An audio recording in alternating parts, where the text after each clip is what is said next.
Welcome to the Lead Pedal Podcast with your host, Bruce Outridge, where he talks all things trucking. Now let's get rolling.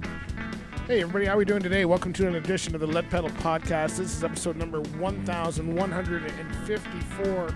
And that's right, if you hear, we are still in the Ironing Board Studios in the Caribbean, so we are broadcasting from outside. If you hear some wind noise, you hear a bird chirping or even a monkey. Okay, maybe the monkey's me. Anyway, we're going to talk about skilled later. We're gonna talk about skilled labor. We're going to make our industry better for 2024, and we're going to do that by hopefully sending the right message to the right people so that they can improve what they do. And that's we know all of you are really into being professional at what you do, and so you may already be converted, but we're going to talk to people who are not converted and kind of bring you up to date. So before we get into that, I got to tell you about Bison. And of course, you know, Bison has some great equipment and stuff in the way they work. I've talked a lot about their safety program over the last couple episodes, but did you know that they have fleet support for their drivers? That's 24/7 live support for all drivers and owner-operators, allowing them to focus on maximizing their miles for each trip. Bison offers also app-based solutions to make every trip as smooth as possible. And if you know that, you know they already have a dispatching app for their fleet, which is pretty incredible. This includes in-yard, trailer out location, trip rating, and digital paperwork transfer, which is very cool. Now, of course, you know they're working with the state-of-the-art late model equipment, mostly Freightliners and Volvo tractors. And Bison drivers enjoy the safest and most comfortable tractors on the road, with integrated powertrains and fully automatic transmissions.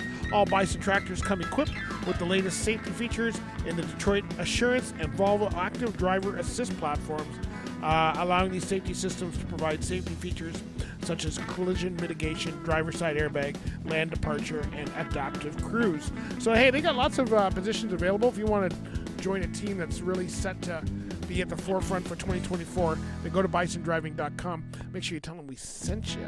All right, let's get into the article today. Let's get into what I want to talk about today, because I think this is really important. It's something I wrote about in my article, and I think that everybody should be listening to this. And I think trying to do your best. You're not going to be able to change the whole industry. I can't even change the whole industry. In fact, I'm not sure I want to try and change the whole industry, but I can change my little part. And that's what we're going to work on today. And as you probably know, truck crashes at the end of 2023 were up 71%. 71%. And as we roll into 2024, the trucking industry has a lot of issues facing it. As you know, morale is at probably its lowest I've seen it. In 2020, it was at the highest, and we were in the middle of a pandemic. It is now at the lowest. And I got to say, from someone who's been in the industry many times over the years and really enjoyed this industry, that's kind of a shame to see it sitting like that. So hopefully that's something that we can improve, and I think carriers try to improve it, but it's hard when you're trying to do that with 1,000 people. And I think maybe we need to start working in smaller groups and start doing thing, and this is going to come through a mix of solutions, right? It's not just going to be somebody. There's going to be even more regulations need. Now, we've got enough regulations, but we need the enforcement, especially in some of them that are really hurting our industry, like the bad operators that seem to be able to have accidents and get away without training and get away with not having the proper procedures in place. And then when they get caught, they just open up a new business and start again. We got to stop that. There should be some kind of tracking to make sure that person doesn't reopen a business doing the same thing, hurting even more people. As you know, we've got driver ink is one of the big problems. Again, that's bad operators trying to avoid paying taxes and taking advantage of people who may not know the tax system in Canada. They work a lot with new immigrants to the industry, and they say, hey, this is the best way to make money. And of course, everybody wants to make money, especially somebody who's an immigrant from another country. They're probably trying to get back on their feet, do those kind of things. And so they get into an operation where they think they're making the most money, but they don't realize they're doing it illegally. And then when they wonder why they're not paying any taxes, and later on down the road, there needs to be enforcement for that. So again, that's CRA that needs to step up for that, but they really need to get onto that problem because it's taking away from the many people we have. And then, of course, road safety, and we just heard this the other day.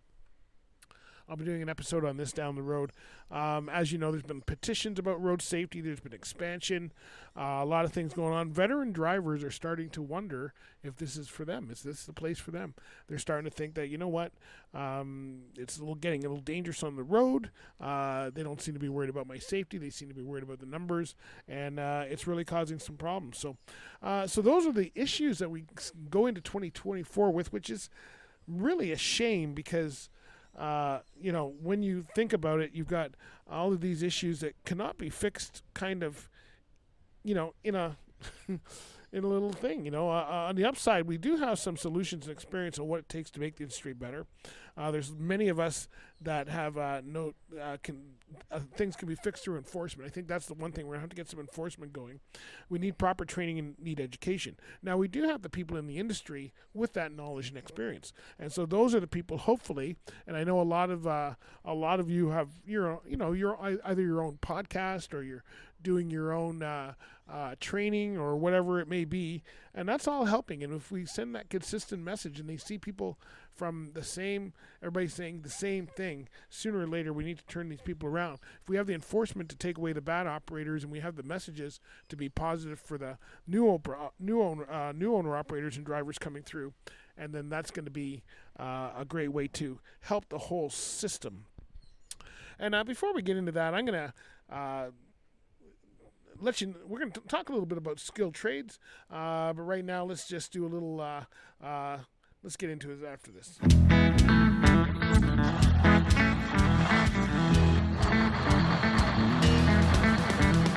Roll, trucker, roll. I'll make it on someday. All right, let me tell you about Ontario Truck Driving School. If we're going to get started with proper training, Ontario Truck Driving School is where we want to start that. And they've got offices throughout Ontario. They've got 9 locations. And you can certainly get there by going to otds.com. Just go there and look at their heavy equipment courses, look at their truck driver training courses, and you can get that all set and ready to go for the future. That's where we want you to go. And you know what?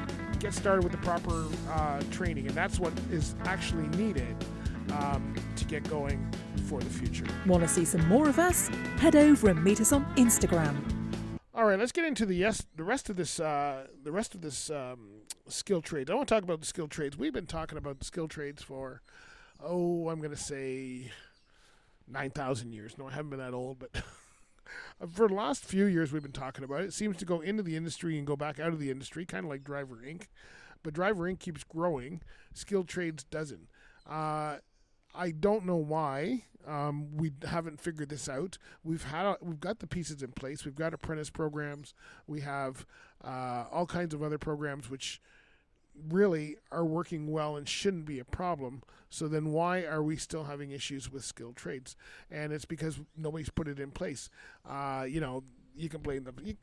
They're still blaming the pandemic. I find any government agency still blaming the pandemic why they don't have the resources, and I think that's crap because they're doing that just because it's an easy solution.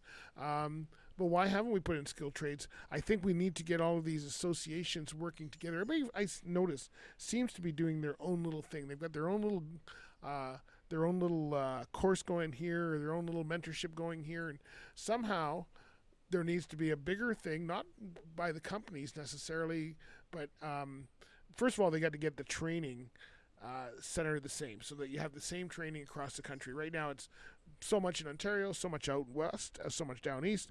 So that needs to be standardized. We also need to get it recognized that when you go through, you get certificates, and so if someone has been trained, but they haven't been trained on chaining wheels, they don't have a certificate. They should not be allowed to run into that area where you may have to chain up, or for the kind of that's gonna, I think, help straighten it out. Yeah, it's not gonna be easy. It's gonna take a lot of work. But I think if we're waiting for the government to do it, it's never gonna happen. I think the associations, that have the membership need to take hold of that and start designing those. And I know some of them are talking about it, but it needs to get going on a regular basis, because what's going to happen is there's going to be just this free for all, and everybody thinks, oh, back in the 70s it was this free for all. Well, it might have been a bit of a free for all, but there was more respect and stuff in the culture and in the industry. We don't have that anymore, and that now has taken away from a lot of what we're doing. So I think we need to change that up, and I think we need to get going on that skilled trades. And I think maybe partnering with other skilled trade agencies like the plumbers and woodworkers and all that kind of stuff, and seeing if transportation can now be part of that. And I know it is in some areas. I see some people attending those fairs and stuff, but it's very ad hoc. It's based on what they do, whereas we need it as an industry thing. So I think that's skilled trade is going to be one of those things that really need to start coming into play over the next couple of years if we plan on changing the way this industry is going, because that way people that are new to the industry and new to the country come in and they realize what they need to have, as opposed to all of these bad drivers or bad operators who are just doing things to make a buck and not giving the proper training and ruining not only their careers but our industry at whole. So I think we need to really look into that. You're probably wondering, if you're like me, you're wondering, how come we didn't have this for years? Why didn't we have skilled trade? Why didn't we need skilled trade in the beginning? Well, you didn't, because everybody had experience. The industry was made up a lot of farm kids. They are all driving at the age of 12. They put a tractor trailer into nothing, by the age of 15. They had that respect of the farm culture, which respects other people, respects the land, and now we've got people who come from other countries where, and no disrespect to them, you got to watch out for yourself. They're in war-torn countries or what have you. So I nothing against them coming in. We need them. We've got the seats to fill, and many of those are great people, great cultures. So we need to have them here. We just need to have some kind of consistency so that people are going, okay, you know what, this is what we need to do. This is where you need to be in order to get this job. You have to have this, this, and this, and I think it needs to be done through. It can be beneficial to everybody, training and associations and whatnot. And it's a matter of getting them to see that and getting them to figure out what needs to be done. So that's where we need to get into a lot of these different things and a lot of changes for 2024. And I'm not sure if I've got the answers. I probably don't. I know that I've got some thoughts on it, which you've just heard. And I think first of all, we need to start with our own little bubble. Whatever you're working in, whether it's a podcast or whether it's you're in a training center or whatever, you're working for a carrier, whatever you're working for, start in your bubble, and then let's work it outwards. But I think we all need to do our part. And I know we're going to try and do our part here at Lead Pedal Radio and Podcast. All right, my friends. So before I go out, let me tell you about Driver Check, because you're going to need to know about them. If you want a safe workplace, Driver Check is the place to check it out. Go to drivercheck.ca. They got drug and alcohol testing programs. They've got cannabis programs. They got help on procedures, workplace safety. They can answer your questions on a lot of medical issues. And so that's a great place to go if you're not under their umbrella some way. They have locations throughout North America for testing. They're one of the leaders in the drug and alcohol testing. So check out Driver Check at drivercheck.ca. Make sure you register for their Fitness for Duty Summit, which happens every year. And make sure you tell them that the Lead Pedal Podcast sent you. All right, my friends. Hey, we're going to take this one out. I just wanted to say Happy New Year again to you. And I hope everything's going well. And let's get this industry changed around for 2024, because we know that if we don't do that, we're in some serious trouble. All right, my friends. Hey, talk to you later. Follow us on our socials. We're on Instagram, Facebook, Twitter, TikTok, LinkedIn, X. You know where we are. And we'll talk to you later. This has been another episode of the Lead Pedal Podcast. For more information or to subscribe to the podcast, visit theleadpedalpodcast.com and be sure to follow the podcast on Facebook and Twitter.